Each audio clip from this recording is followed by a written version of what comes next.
Steven Johnson's book, Everything Bad is Good for You, makes the argument that modern video games and television shows may benefit today's consumer due to the increased intricacy than those 30 years ago. He disputes that media today demands deeper involvement by the audience to understand the work and theorizes that through this cognitive interaction higher levels of intelligence occur.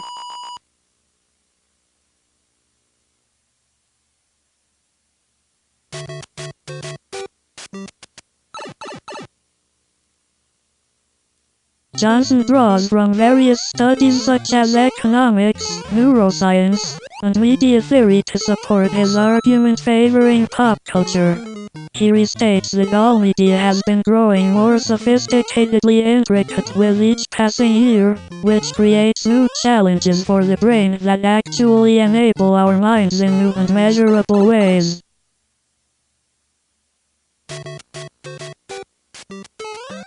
Johnson challenges the precept that pop culture has deteriorated. He derives the term sleeper curve from the Woody Allen film Sleeper, where scientists from 2173 are astounded that 20th century society failed to grasp the nutritional merits of cream pies and hot fudge. He uses this to argue against contemporary perception of the deteriorating standards of pop culture, although Johnson is quick to point out that by no means does the sleeper curve imply that popular culture has become superior to traditional culture.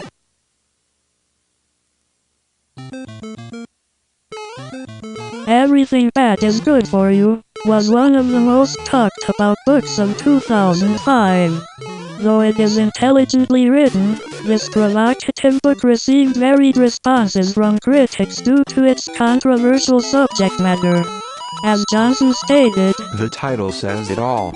This one sparked a slightly insane international conversation about the state of pop culture, and particularly games. There were more than a few dissenters, but the response was more positive than I had expected. And it got me on The Daily Show, which made it all worthwhile." In addition to his books, Johnson is a contributing editor for Wired magazine and a monthly columnist for Discover magazine.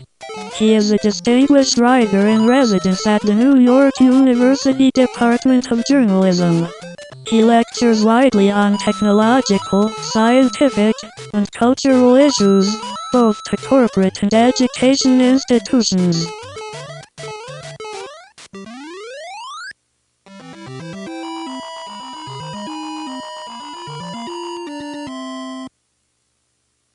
According to Johnson, video games have been shown to raise IQ scores and develop cognitive abilities that can't be learned from books and intellectual demands.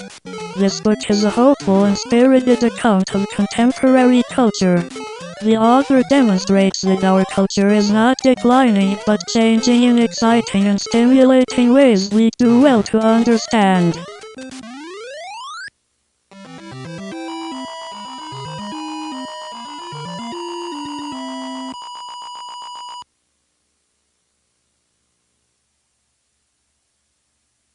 Johnson defends the value of modern pop culture. He argues that the appeal of video games is not through their, possibly violent or sexual, content, but rather through the fact that the structure of the video games uniquely invites exploration and stimulates the reward centers of the brain.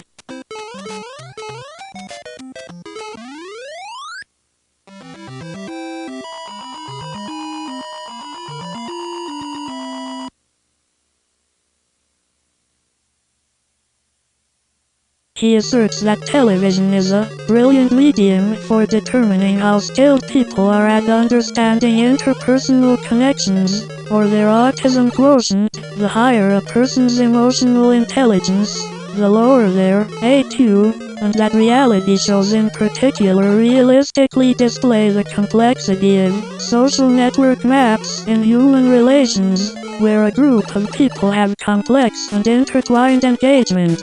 9. Steven Johnson acknowledges that although the video game industry is growing, the literature on the subject is limited at best.